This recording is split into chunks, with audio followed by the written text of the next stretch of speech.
First ট্রাইমিস্টারে pregnancy abortion হওয়ার incidence খুব দুঃখের সাথেই আমাকে বলতে হচ্ছে এর চান্সেস অলমোস্ট 20%। এবং এগুলো যদি ডিটেক্ট করে নেওয়া হয় তাহলে কিন্তু চিকিৎসার মাধ্যমে আপনি কিন্তু এটাকে প্রতিরোধ করতে পারেন।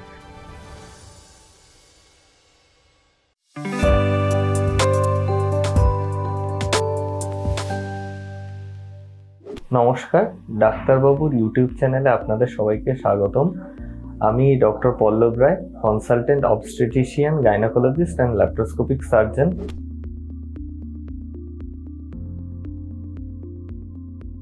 আজকে আমরা যে টপিকটা নিয়ে আলোচনা করব সেটা সাংঘাতিক রকমের গুরুত্বপূর্ণ এবং খুব স্যাড একটা টপিক। এই টপিকটা হলো প্রথম ট্রাইমিস্টার বা প্রথম 3 মাস, গর্ভধারণের প্রথম 3 মাসে বারবার অ্যাবর্শন হয়ে যাওয়া, তার কারণ এবং সেটাকে কি করে রোধ করা যায় সেই ব্যাপারে আমরা আলোচনা করব।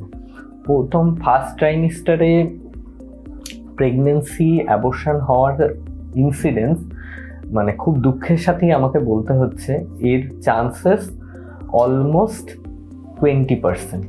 মানে টোটাল 100 জন মায়ের মধ্যে 20 জন মা তার ফার্স্ট ট্রাইমিস্টার মানে ফার্স্ট 3 মাসের মধ্যে তাদের বাচ্চাকে হারাবে।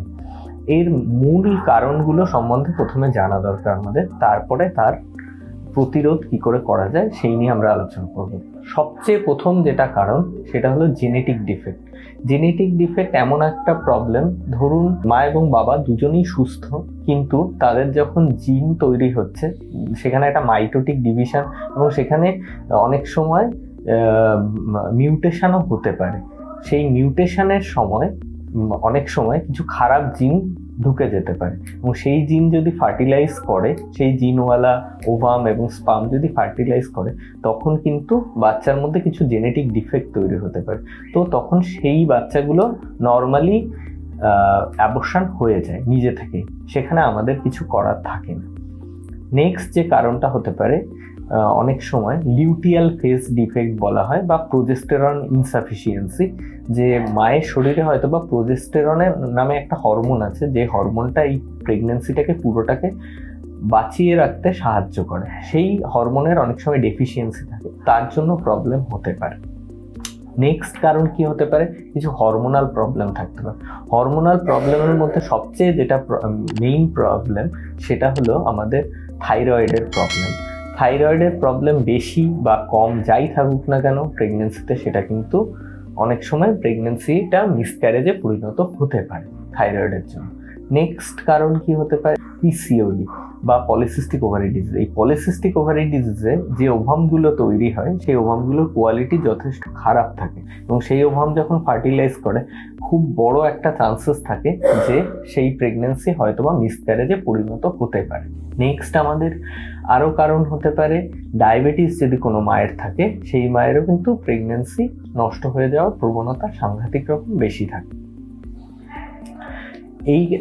এছাড়াও আরো বিবিধ কারণের মধ্যে বিভিন্ন ধরনের যেরকম ইমিউনোলজিক্যাল কারণ হতে পারে, অ্যান্টিফসফোলিপিড অ্যান্টিবডি বা আপনার অ্যান্টিস্পার্ম অ্যান্টিবডি, এই ধরনের প্রবলেম অনেক কিছু থাকতে পারে যার জন্য বারবার করে প্রেগনেন্সি কিন্তু নষ্ট হয়ে যেতে পারে।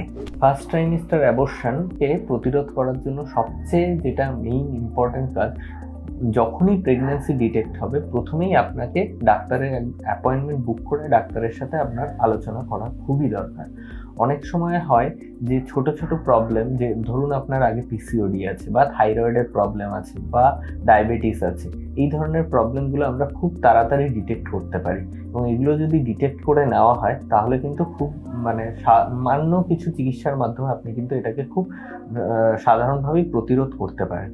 কিন্তু যদি কোনো কারণে জেনেটিক ডিসঅর্ডার বা এগুলো যদি থেকে থাকে তাহলে সেখানে আমাদের কিছু করার নেই।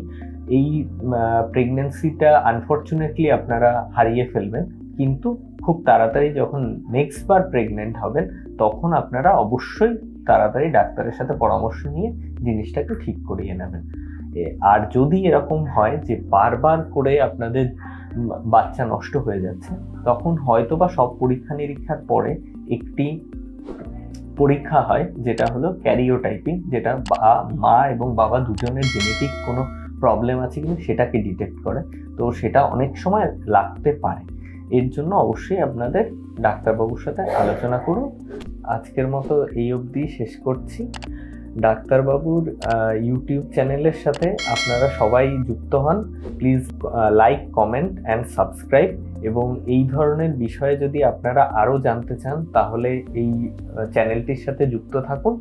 এবং আমার সাথে যদি অ্যাপয়েন্টমেন্ট করতে হয় তাহলে স্ক্রিনে দেওয়া যে নাম্বারটি আছে সেখানে যোগাযোগ করুন। নমস্কার।